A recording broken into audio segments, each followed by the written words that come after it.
Microfone. Olá, boa noite. Eu sou o jornalista Cefas Carvalho e estamos começando mais uma edição do programa Conversa de Botequim. Toda sexta-feira, às vezes aqui às quintas-feiras, uma entrevista, na verdade um bate-papo com alguém que faz arte, que faz cultura em Natal e no Rio Grande do Norte. Eu vou falar mais sobre o programa, mas deixa eu apresentar aqui a entrevistada de hoje, a convidada de hoje. Ana Cláudia Trigueiro, psicóloga, escritora das boas, romancista, contista, a quem eu vou saudar. Ana Cláudia, bem-vinda ao Conversa de Botequim. Obrigada, amigo. Super feliz de estar aqui, uma oportunidade não só de conversar sobre o meu tema preferido, sim, e de estar com os amigos também, né? Eu estava dizendo como a gente se conhece já há algum tempo, então super prazer. Obrigada. E nos conhecemos aqui no Bardalos. A gente se conheceu aqui, nesse lugar maravilhoso. Vamos falar sobre isso, no lançamento de Francisca, que é um livro maravilhoso, a gente vai falar sobre ele. Muito bom. Mas deixa eu fazer aqueles dois velhos lembretes. Primeiro lembrete, o programa tem produção de Raquel Lucena, assistente de produção Ananda Carvalho, filmagem José Aglio e o apoio logístico de Lula Belmont e Ricardo Nelson no Bardalos. E lembrando, o programa é interativo, quem quiser pode vir assistir aqui ao vivo.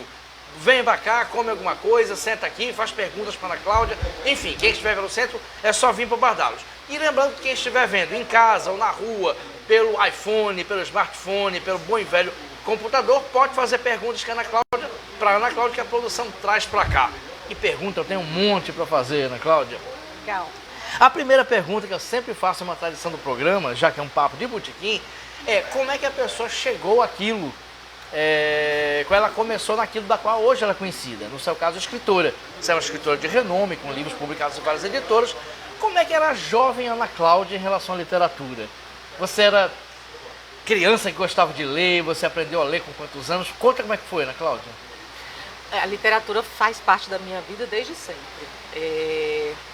Com 6 anos eu já lia, a mamãe contava histórias, tinha muitos livros na minha casa, porque papai era vendedor de livros. Ela era professora do fundamental, então ela valorizava muito isso, ela queria que os filhos fossem leitores. Uma professora e um vendedor de livros. Pois é, olha que casal espetacular. Então tinha muito livro em casa, e aí livros infantis, inclusive, na década de 70, eu lembro de uma coleção muito legal, que eram bonecos de pano, e eu tenho até hoje esses livros, foram muito simbólicos na minha vida. Então, eu sou leitora desde sempre e isso me fez me tornar escritora. Isso foi um caminho assim muito natural. Eu lembro de ter escrito o meu primeiro conto com 13 anos. Que bacana. Mas eu não segui escrevendo. Eu pensei assim, tá muito ruim isso aqui. Então, eu acho que eu não tenho dom para isso. Eu já me comparava com os escritores que eu lia, que eu era muito jovem, né? Não tinha como saber que não era legal comparar. Não. Eu estava começando. Mas agora bateu curiosidade. Quem eram os escritores que você lia? Olha, os escritores brasileiros, né, de poesia, por exemplo, Cecília Meirelles, né? Nossa... Eu lembro da coleção Vagalume já na minha adolescência, que eu li toda, né? Na prosa, a coleção Vagalume ela fez muito sentido para mim. Eu era muito fã de Ganimedes José também, né? O Ganimedes ele fez parte assim da minha pré-adolescência e adolescência. Até hoje eu tenho livros dele. Então ele tinha uma coleção muito legal chamada Vivi Pimenta. Vivi Pimenta, lembra dessa coleção? Lembro. Pronto, gostava muito. Aí tinha os livros de mistério da coleção Vagalume, que eu gostava muito. Eram maravilhosos, né, Ana Cláudia? Eu lembro que tem um que você gosta muito igual a mim, que é o Escaravelho do Diabo. Até hoje, aquele livro me assusta. Isso, então assim, muita coisa, são tantas leituras, nossa, muito poema, assim, que tinha, principalmente nos livros didáticos, sabe? Gonçalves Dias, essa coisa bem século XIX ainda, mas que estavam nos livros didáticos, mamãe tinha muito e eu lia, né, nesses livros. Que maravilha! Mas aí você falou que com 13 anos você já escrevia, mas se comparava. Aí quando é que você ficou mais ambiciosa para escrever? Que você começou a perceber, eita, isso aqui está legal, isso aqui eu posso mostrar para alguém. Como é que começou essa fase, Ana Cláudia? Foi assim. Eu esqueci de dizer que eu lia muito gibi também, né? Então eu sou uma escritora hoje de literatura de suspense e mistério graças aos gibis. Revista em quadrinho Cripta, que era uma grande... Tinha muito terror, horror, mamãe não queria que eu lesse, mas meu tio colecionava e eu pegava, né, para ler. Então, foi maravilhoso. DC, Marvel, Turma da Mônica, Turma do Tio Patinhas, tudo isso eu consumia muito. Então, quando eu escrevi esse primeiro conto, foi baseado, totalmente inspirado em Gasparzinho. Conto de suspense e mistério. Mas Aí eu cresci sem escrever, continuei lendo muito, passei uma fase muito romântica com Jane Austen e afins. E aí eu lembro que quando eu estava na faculdade, o Gabriel, engravidei do Gabriel, eu fazendo faculdade de psicologia. E depois da Giovana. E aí comecei a querer escrever histórias infantis para eles. Sim. Eles foram meus primeiros leitores, os meus amigos. Aí comecei a fazer crônicas que eu publicava no Facebook, mandava por e-mail para os meus amigos. E eu sou cronista graças às revistas que meu pai era vendedor de revistas de assinatura também. Então a precursora da revista Veja, que era a Visão, eu devorava. Isso, eles me ensinaram a fazer crônicas, interessante. Jornalista faz crônica como ninguém. Então eu peguei um pouco esse estilo, sabe? Muito bom. Então, e aí eu começo a escrever e aí eu começo a querer publicar. Começo a enviar originais para as editoras e algumas me responderam positivamente. Assim. Nossa, para eu fazer a linha temporal, Ana Cláudia, você falou que escrevia tudo. O destino natural, me parece, seria você fazer letras. Ou até comunicação. Mas por que psicologia? O que foi que aconteceu? Porque mamãe era professora e ela falava muito da psicologia. Ela queria ter feito psicologia. Eu fiz magistério no ensino médio. E aí eu pensei assim, será que eu poderia fazer psicologia escolar? E aí eu não sabia que a gente podia viver de literatura. E a gente não pode viver de literatura. Não podia e não pode. Não pode. Então assim, eu queria uma profissão, né? O que foi uma coisa assim, psicologia foi um curso maravilhoso, mudou minha vida. Eu vivo, né, profissionalmente, minha vida civil, digamos assim, né, como profissional de psicologia. Eu trabalho no posto de saúde. Sim. Então, naquela época eu estava pensando assim, não me arrependo, é um grande curso. É um curso que traz filosofia, sociologia, prepara uma formação como pessoa maravilhosa. Mas eu fiz letras também. Você acredita que eu fiz 2 anos do curso de letras na UFRN? Pô, eu não consegui concluir, mas o pouco que eu fiz foi muito legal, eu adorei. Que bacana. Ainda pensa em fazer de novo? Eu fiz, foi lá na UFRN, eu fiz há uns 5 anos atrás, mas eu fiquei cansada, eu já estava assim, né, com muitos projetos também. Eu não consegui concluir, essa aqui é a verdade. Eu acho que não, porque eu estou cansada. Eu estou com 50 anos, estou me sentindo já assim. Mas é um grande curso, ele é muito bom para escritores, né? Muito bom. Perfeito. Estamos aqui no Conversa Botequim. Se você quiser fazer perguntas para a Ana Cláudia, faça. Mandar um abraço para as pessoas que estão aqui. Carlos Eduardo Fernandes Amorim, empresário. César, esposo de Ana Cláudia, grande amigo, ótimo cozinheiro. Natália Chagas, professora e escritora. Muita gente bacana aqui. E faça perguntas, assim, interaja. Ana Cláudia, vamos continuar a linha temporal. Aí você falou que engravidou de Gabriel, engravidou de Giovana, foi formando a família, tocando a família, mas a literatura ia lhe acompanhando? Você escrevia coisas, botava na gaveta? Como é que foi o processo até chegar, de repente, em Francisca? Tá, eu escrevo muito todos os dias, isso tem muitos anos, né? E tem muita coisa que eu não publico. Às vezes o leitor acha que a gente publica tudo que escreve. Não. A gente publica uma partezinha, a gente só consegue publicar uma partezinha do que a gente escreve, né? E aí eu ia escrevendo esses contos, crônicas, histórias infantis, e aí eles foram crescendo, parece que inconscientemente eu fui querendo acompanhá-los e comecei a escrever para adolescentes, para o público adulto. E aí eu lembro que comecei a escrever Francisca por causa da história da minha avó, né? A minha avó, inclusive, morou na Cidade Alta. Esse livro Francisca, ele é muito ambientado na Cidade Alta. Eu escrevo esse romance tentando... Olha, eu fico tentando me perguntar, às vezes, o que eu quis com aquilo, né? Eu não só quis fazer literatura, eu acho que eu também quis me conectar com o meu passado, o passado da minha avó, que era uma coisa muito falada. Minha avó foi uma menina órfã, criada num orfanato, e isso era uma coisa que marcava a vida dela e que ela trazia para a família. Então, em algum momento eu quis escrever a história dela, que tinha muita coisa interessante, porque também se passou durante a Segunda Guerra aqui em Natal.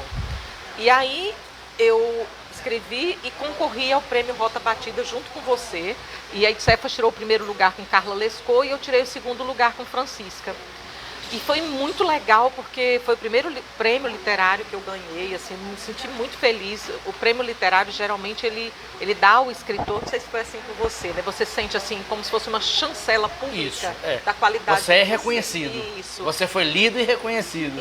Isso, então você fica mais seguro daquilo que você produz, porque eu tinha muita insegurança da qualidade, né, dos meus textos. Eu demorei muito tempo para me dizer escritora, para me afirmar escritora. Foi um pouquinho complicado, porque se alguém perguntasse assim, você é psicóloga? Sim, certeza, porque eu tenho um diploma que me diz isso. Mas a literatura foi assim, será que eu sou escritora? Eu escrevo, não sei se eu sou escritora. Nossa! Aí vamos continuar falando sobre Francisca, que é um livro maravilhoso. Me lembra, eu não sei se você leu, Ana Cláudia, Anne Ernaux, que ganhou o Nobel de Literatura. Eu não a conhecia. Depois que ela ganhou, amigos e amigas me recomendaram, eu li os livros dela, me pareceu muito com Francisca. Foi? Uma autoficção, uma espécie de memorialista. Então vamos falar um pouquinho sobre isso. Eu achei bacana você falar sobre... Era uma forma de resgatar a sua avó. Eu tive o privilégio de conhecer seus pais. Eles são muito falantes. Sua mãe era muito falante, seu pai muito falante. Isso é uma tradição de família? Isso? Você acha que dá prosseguimento a uma tradição de falar muito sobre histórias? Fala um pouquinho sobre isso. Certeza. Tanto do lado materno quanto do lado paterno, eu sou descendente de pessoas que se comunicam muito, muito expansivas.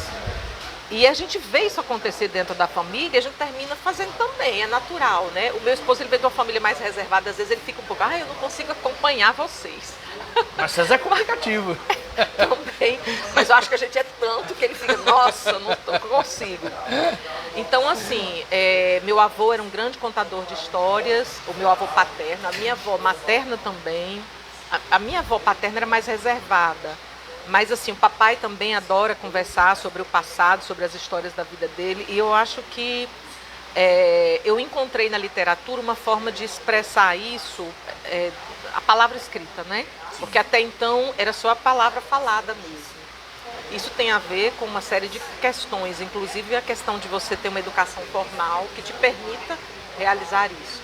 Então, por exemplo, a minha avó materna, ela contava histórias, era maravilhosa, mas ela não conseguia escrever isso, ela não tinha a alfabetização suficiente.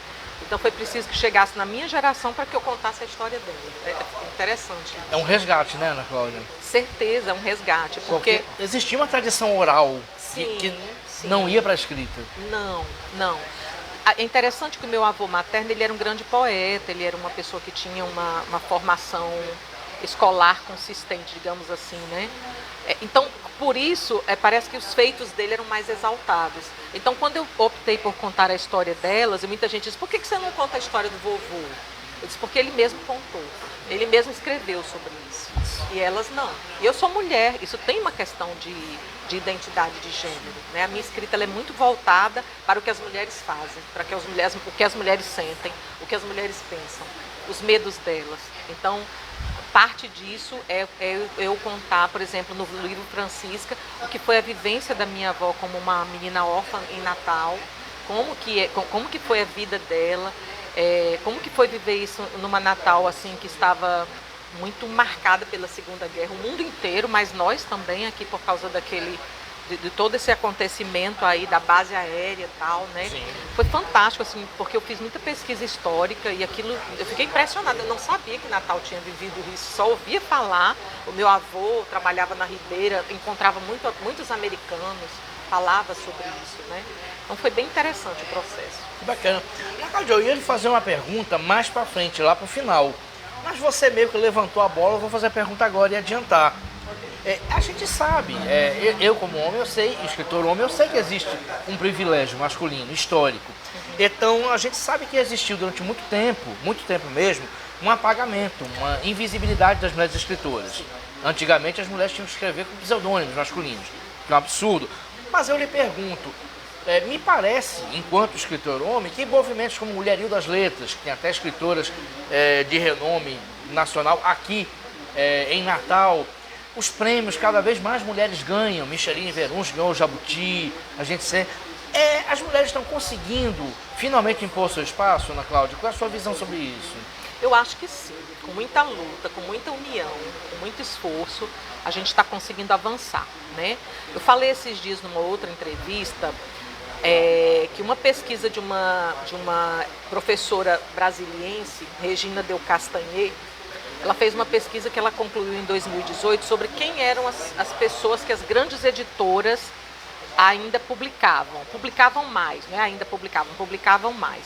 E para mim foi uma surpresa, que em 2018, está muito recente, geralmente quem era publicado pelas grandes editoras, na categoria romance, por exemplo, que foi o recorte da pesquisa dela, eram homens brancos vivendo na região sul e sudeste.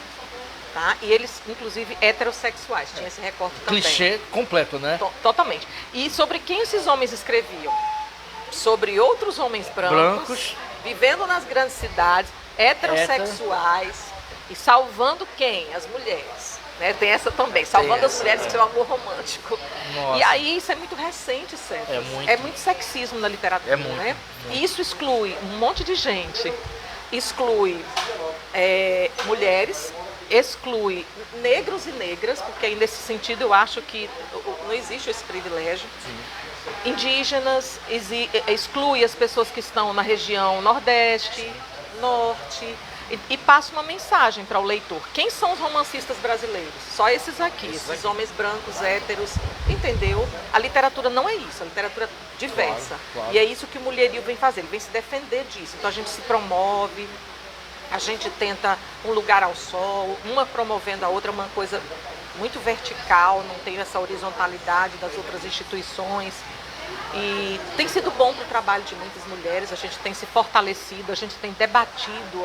Por exemplo, eu vivia muito aqui, isolada no Nordeste, com a minha literatura, e hoje eu conheço escritoras de todo o Brasil, praticamente, né? E aí isso nos fortalece, a gente aprende muito com elas também. Muito bom. E, Ana Cláudia, eu já participei de saraus na sua casa e de César. É muito bom, você tem projetos muito bacanas, o Candeeiro, outros projetos. Eu pergunto, como é que é isso dos coletivos? Qual é a sua opinião sobre o Mulherio das Letras, SPVA, união, seja de mulheres, seja justamente de saraus? Como é que você vê isso atualmente? Como é que você está participando? Eu participo de alguns, né? Eu participo da UBE, participo do coletivo Mulherio das Letras e de alguns clubes de leitura. Eu acho que é bom que o escritor esteja conectado, isso é muito legal. Boa noite. Boa noite, tudo bom? Boa noite. A gente se conecta e se fortalece. Mas assim, às vezes eu acho que esses coletivos, eles precisam... Eu gosto muito de citar o exemplo do Mulherio, porque eu acho que ele é muito contemporâneo, né? Eu acho que ele atende a essa diversidade, essa coisa dessa horizontalidade nas relações é muito importante.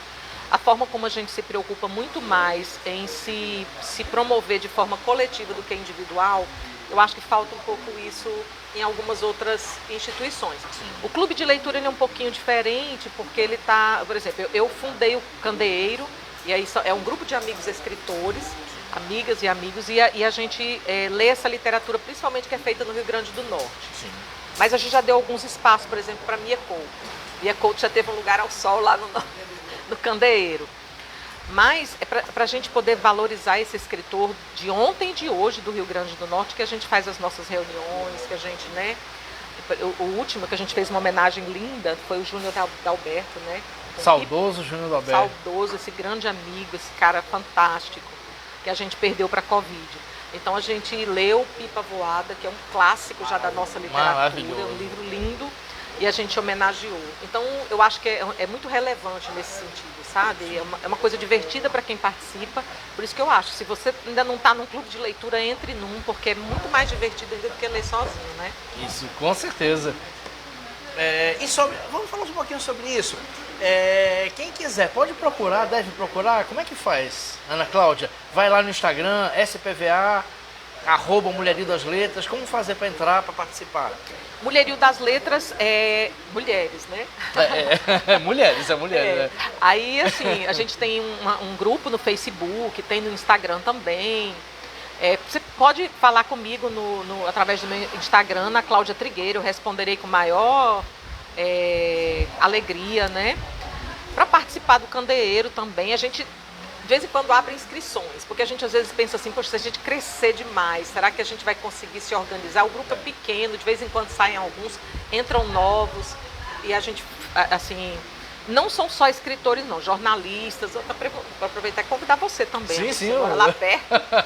Irei, com prazer.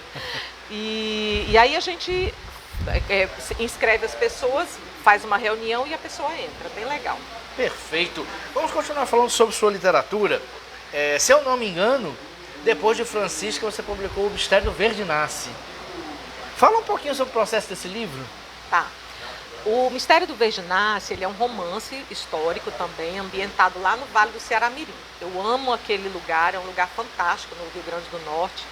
E tem uma história muito forte, né, relativa à economia canavieira ali no final do século XIX, no começo do século XX. É a história da minha avó. A minha avó paterna é aqui de Natal e a minha avó materna é uma menininha de Engenho. Eu tenho um orgulho enorme de O Mistério do Verde Nasce, porque ele é o meu livro mais conhecido, mais vendido,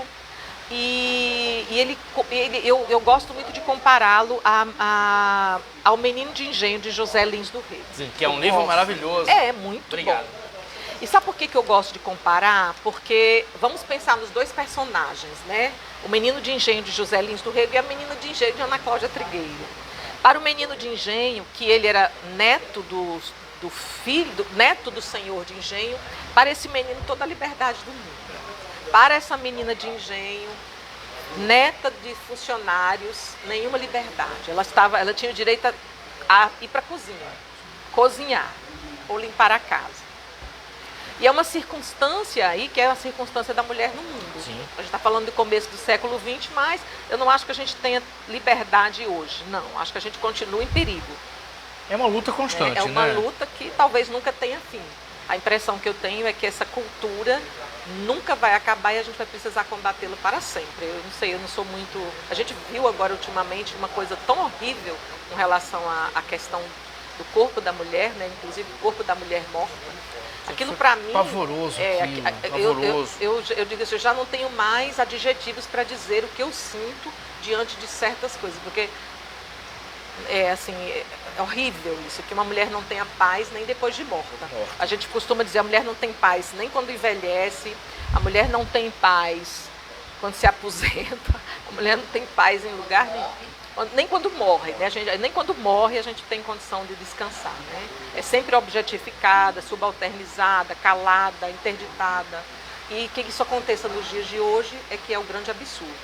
Mas, então, voltando à questão do engenho do Mistério do Verde Nasce, então nele eu aproveito para falar de coisas assim que são importantes. O trabalho infantil, a questão da mulher escravizada, né? Eu tenho uma personagem e ela vem trazer isso, a questão da religiosidade, né? Porque a personagem, a inglesa Emma, que está lá, ela é impedida de ser enterrada num cemitério católico porque ela era anglicana. Essa história é... Né?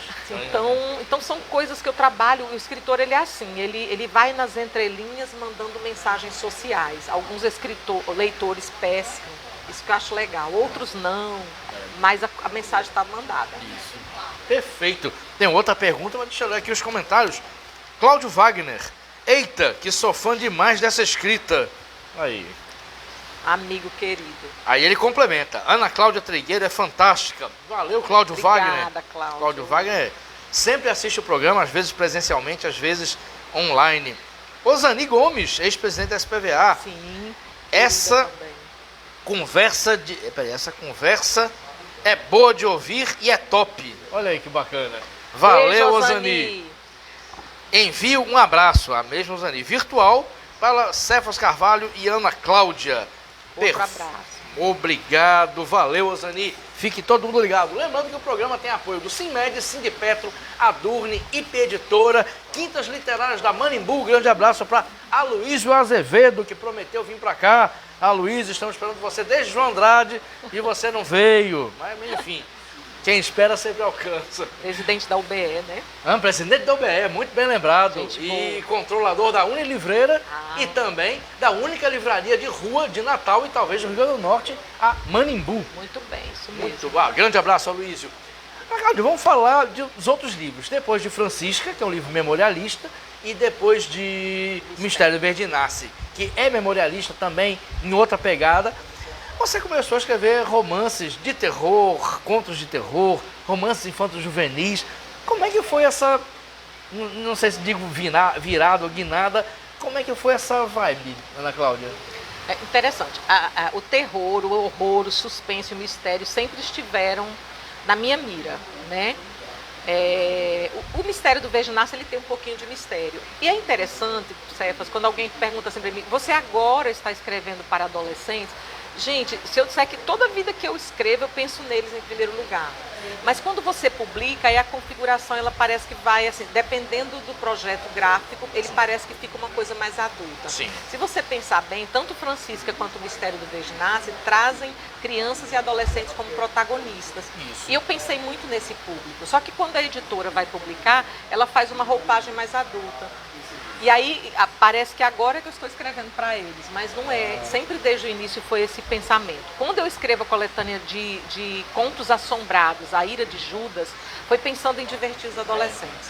Então eu crio Lobisomem, Sertanejo, o Pirata Jacques Riffaut, lá da Praia do Meio, Os Ossos do Revolucionário, que fala do André de Albuquerque, que a ossada dele que foi encontrada dentro da igreja Nossa Senhora da Apresentação aqui na Cidade Alta. Então uma série de contos que passeiam aí pelo sobrenatural. Um fantasma no edifício 21 de março. 21 de março é onde José Aglio mora, o nosso filmmaker. Ah, olha aí. Ele não sabe, mas tem um fantasma lá. Acho que o fantasma levou ele, inclusive. O fantasma levou o cinegrafista. Então, assim, foi divertidíssimo fazer esse livro, A Ira de Judas, Contos Assombrados. Ele tem um tubarão na capa, eu nem trouxe ele. Mas, assim, vendeu bastante também. E os adolescentes me procuram no direct para perguntar quem é o lobisomem, porque eu deixo esse mistério. E aí eu desandei de vez a escrever para adolescentes, assim, tipo, declaradamente. Então, por exemplo, esse livro aqui, deixa eu ver se dá para mostrar. Dá sim. Deep Blue.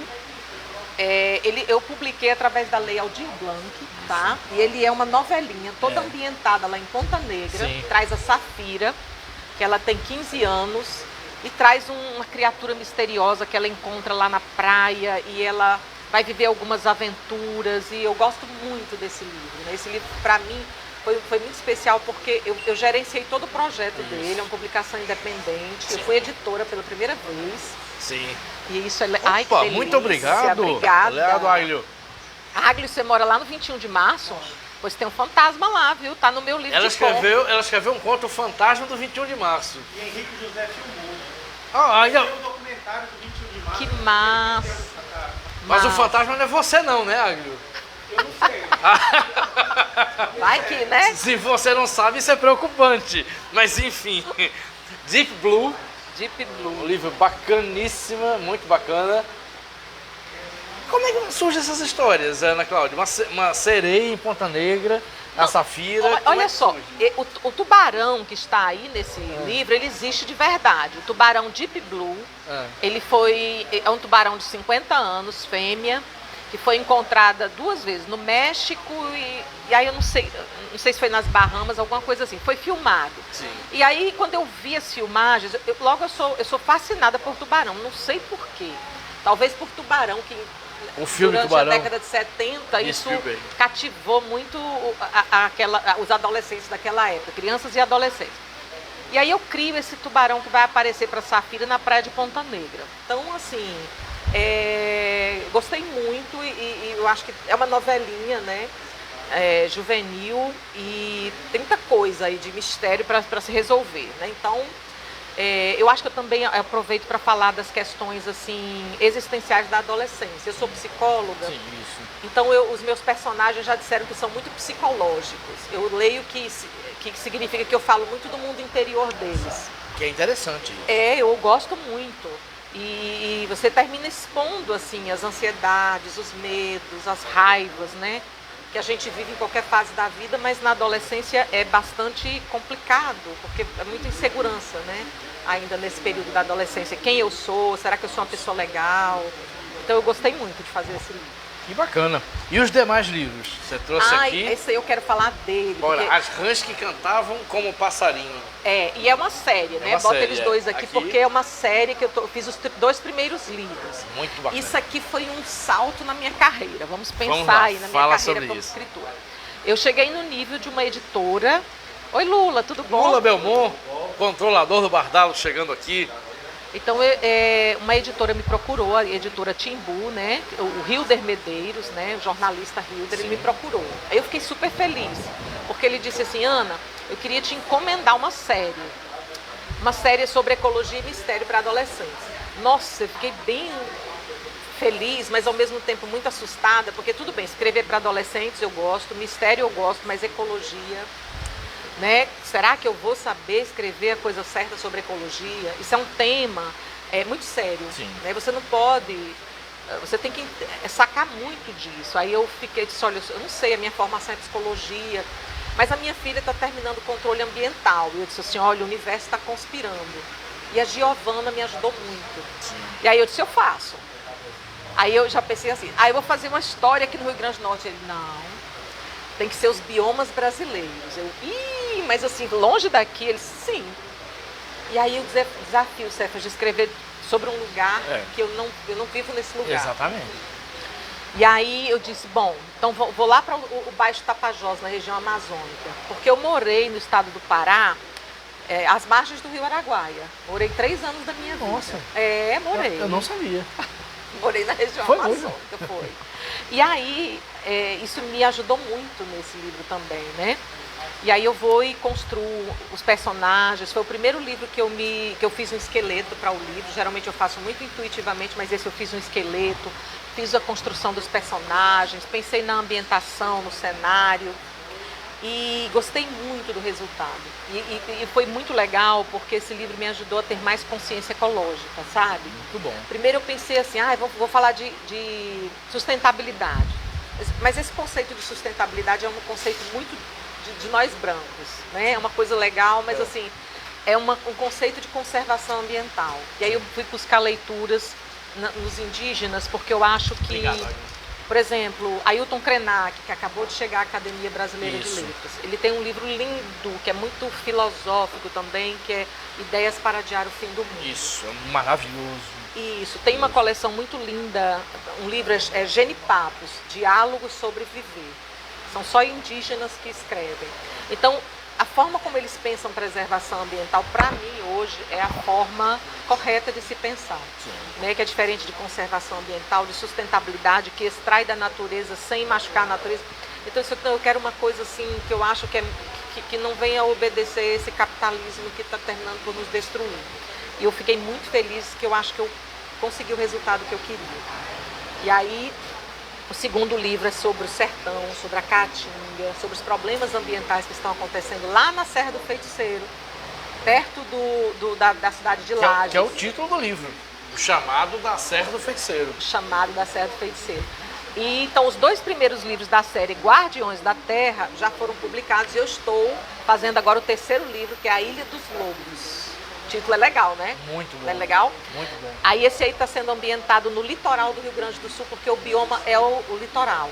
O primeiro bioma é a Amazônia, o segundo bioma a Caatinga, os problemas ambientais tanto da Amazônia quanto da Caatinga e agora do litoral, né? Com essa questão pesqueira. Então está sendo bem legal, eu tô aprendendo muito, isso aqui é bem legal. O escritor, se ele não se divertir ele aprender enquanto faz esse processo, aí não vale a pena. Isso. Verdade. E tem comentários aqui. Vamos ler aqui. Bastante.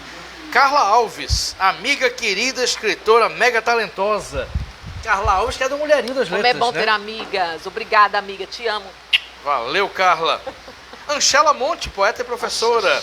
Oi, Ana Cláudia. Como você gosta muito de mistério, suspense e situações inusitadas, leu também ficção científica? Antes de chegar nas relações familiares, de Francisca. Ela está perguntando se você leu ficção científica. Meu Deus, o que eu já li de ficção científica? Eu já li tanta coisa. Eu não vou saber, eu não vou lembrar de falar de um livro de ficção científica. Eu li nessa linha assim mais de de literatura fantástica, Anne Rice. Eu li alguns livros dela, Entrevista com o Vampiro, A Rainha dos Condenados. Que é uma pegada mais de terror mesmo, né? Mais de terror sobrenatural, ficção científica, talvez o... Ai, meu Deus, esqueci o nome do livro. Não vou saber dizer agora, não. Mas Anchela, quero dizer que eu sou sua fã. Acabei de ler um livro dela, eu acho que é Histórias para Criança. Eu tô tão ruim de título. Gente, a Anchela é tão grande. A História da Gotinha, que é com ilustrações de Clarissa Torres, sobrinha dela. Isso. Esse livro é ótimo. Comprei esse livro. Anchela, que massa.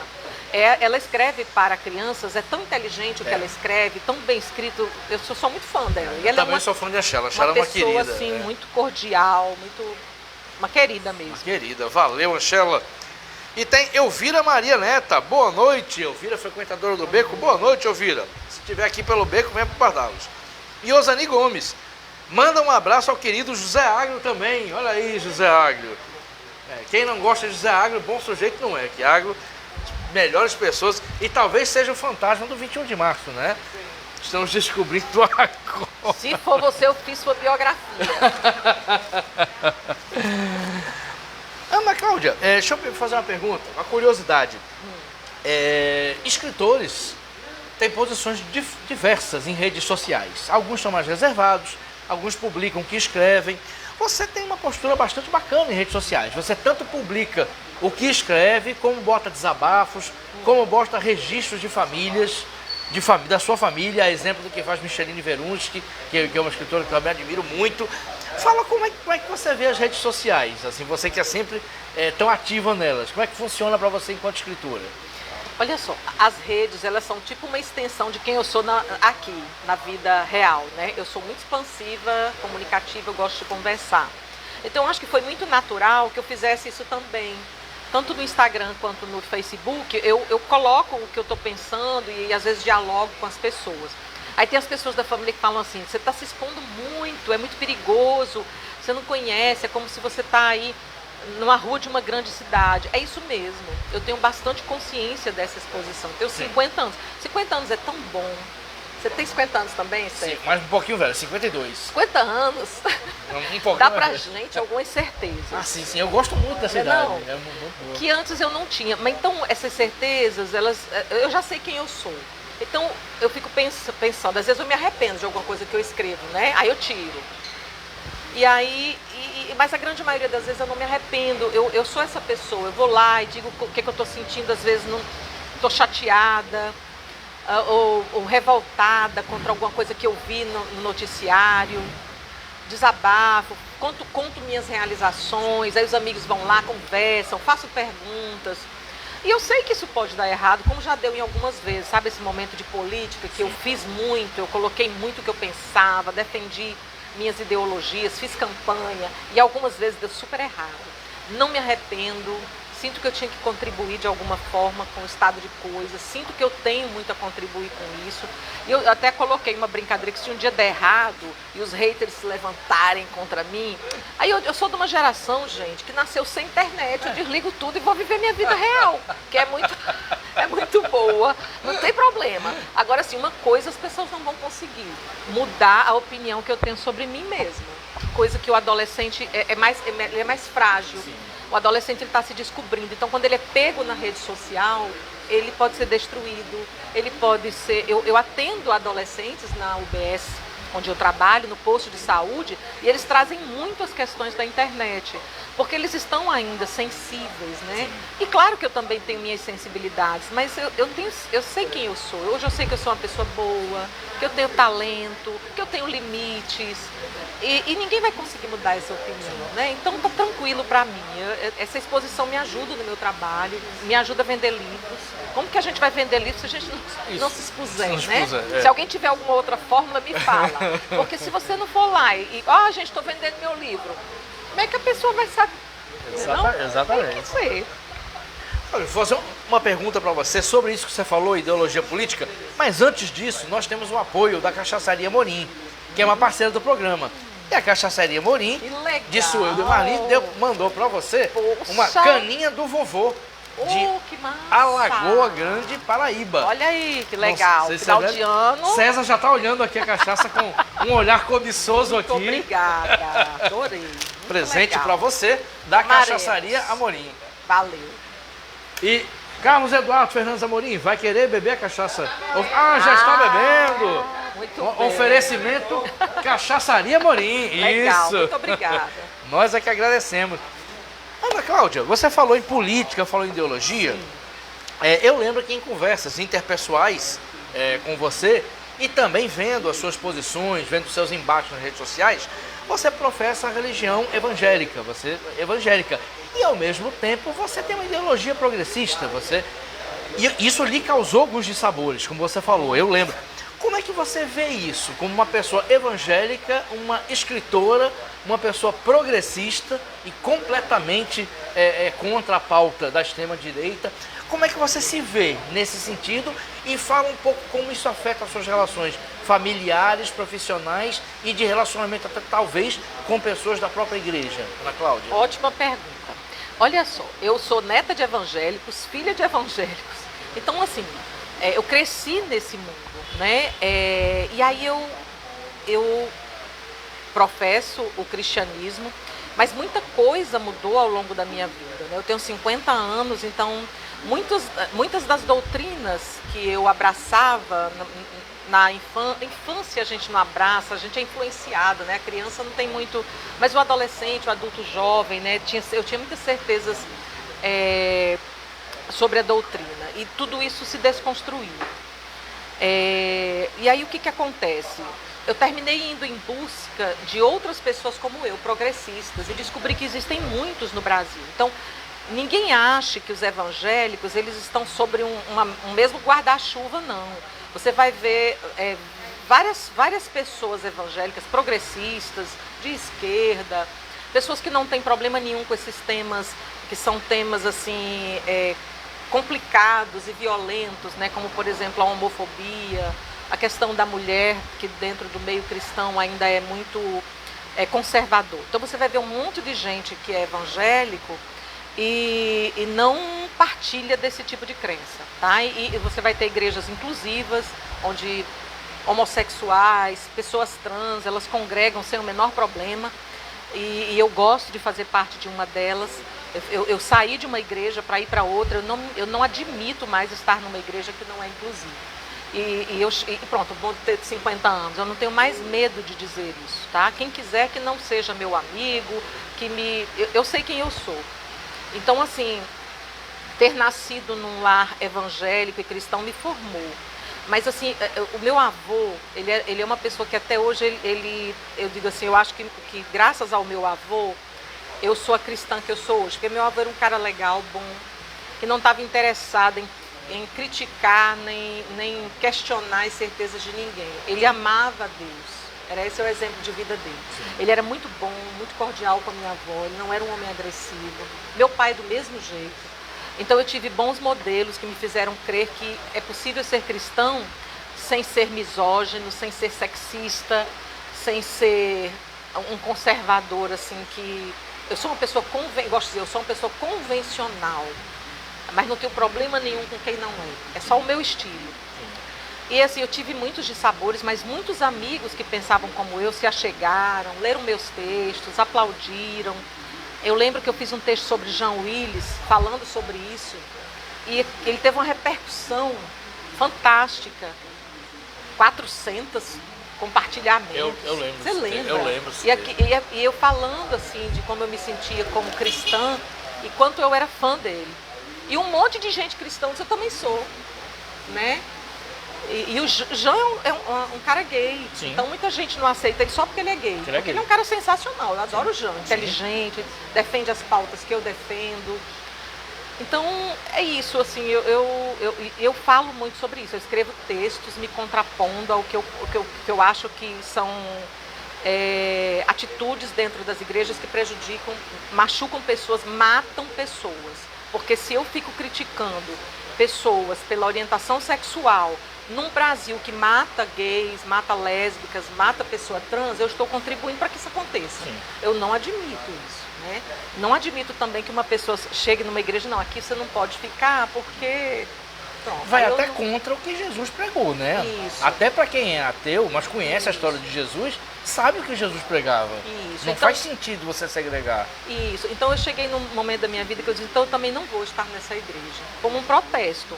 Porque eu sou heterossexual, eu sou uma pessoa convencional, vivo uma relação monogâmica. Essa é a minha situação. Não significa que eu não aceite quem é diferente. E aí a igreja não aceita, não é assim que é a minha vida. Então eu também não aceito estar lá. E aí quem quiser se afastar de mim, fica à vontade. Problema nenhum. O que a gente vai fazer? Perfeito. Estamos no Conversa do Botequim, indo para a reta final. Temos mais comentários ou perguntas? Não. Vou fazer a última pergunta, Ana Cláudia. Oh, a pergunta... que pena, tá tão bom. Por mim eu ficava até meia-noite. E ainda tem cachaça aqui. Opa! Eu não vou embora agora, já vou ficar... Ana Cláudia, quais seus próximos projetos? E dentro da mesma pergunta, o que é que você espera culturalmente, literariamente para 2024? Ai, que pergunta legal. Meus projetos agora sim, eu preciso terminar a minha série, eu preciso escrever mais 2 livros, tá? Isso, inclusive, está me perturbando muito, porque eu tenho prazo. Eu sou uma mulher, eu sou chique, agora eu tenho prazo para entregar a editora. A editora contratou, né? Isso é legal. Mas eu tenho meu trabalho, que me consome muito também lá no posto de saúde, eu gosto muito, adoro. Mas é um tempo que eu tenho menos tempo para escrever. E eu já estou com 50 anos, eu canso mais rápido, né? Mas assim, eu tenho que finalizar, eu quero finalizar essa série, Guardiões da Terra, sobre ecologia e preservação, ecologia e mistério, né? Eu escrevi um romance que eu submeti ao prêmio Carolina Maria de Jesus, mas eu fui classificada lá embaixo, né? Mas é um romance assim que eu gostei muito de ter escrito, uma coisa que está no meu coração e eu quero muito tentar publicá-lo em 2024, sim. né? Eu nunca publiquei com meus recursos próprios, eu não tenho condição financeira para bancar uma publicação. Então, se uma editora se interessar, ficarei muito feliz. Sim. Então é isso, publicar. Eu tenho meu site, né, gente? Consegui depois de muita luta fazer o meu site. Bom lembrar, anaclaudiatrigueiro.com.br. Para conhecer um pouquinho mais do meu trabalho, pode ir lá no meu site, no meu Instagram, Ana Cláudia Trigueiro, no meu Facebook, Ana Cláudia Trigueiro. O que mais que eu tenho? Só de rede social é isso. E é isso, assim, eu acho que a gente... No meu site tem lá todos os canaizinhos para compra dos livros. Opa! Tá? Então, ou então entre em contato comigo pelo direct do Instagram e eu respondo rapidamente. E é isso. Obrigada aí para quem me ouviu, para quem nos assistiu. Fico super assim, feliz. Cefas é uma são amiga. os livros da série, né? São os livros, 2 livros da série. Aqui é o ótimo Deep Blue, esse livro é maravilhoso. Ele foi classificado pela Lealdir Blanc. Fiquei super Muito feliz. bom. Da Sereia, maravilhoso. Então vale a pena comprar. Eu sou leitor de Ana Cláudia, atesto aqui. Obrigada, muito obrigada. Eu é que agradeço. Obrigado pela entrevista. Entrevista não, bate-papo. Bate-papo, ótimo. Bate-papo. E como sempre, vou agradecer a todos e todas que mandaram comentários, que assistiram, que curtiram. Agradecer a todo mundo que está aqui no Bardalos. Agradecer a Lula Belmont, Ricardo Nelson. Agradecer a Natália aqui do Bardalos. Todo mundo que está aqui. José Águio na filmagem, Raquel Luciano na produção, Ananda Carvalho, assistente de produção. E a todos, então, muito obrigado por assistirem aqui. Obrigado, Ana Cláudia Trigueiro. Acompanhe o trabalho dela e até o próximo Conversa de Botequim.